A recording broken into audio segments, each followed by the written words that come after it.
तो गाइस हम हो तो 9 तारीख है तो आज लगे 13 तारीख तो आई गले फाइनली तो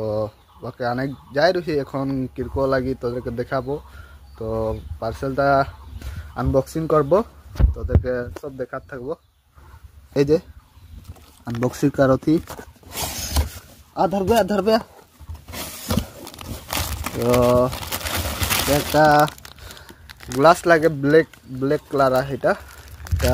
এখন নাই দেখাবো ব্ল্যাক কালার है এটা নাই দেখাবো এই যে হেলমেটটা कितना है कमेंट में जनाबा तो ये दे हेलमेट कैसे ना है देखो और भाल से देखा धर तो कैमरा धर फिन के देखा एक बार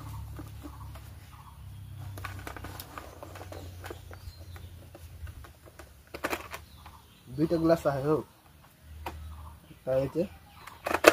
तो कैसे लगा थे कमेंट में जाना बा है आगे पीछे सब दिए से दिखाई दिलो तो खुले के नहीं पा रहा थे तो जल्दी मिलबो हमारे सुजुकी से तो कमेंट सेक्शन में जाना बा किरको है गाइस यहाँ पे वीडियो में एंड करो थी टाटा बाय बाय।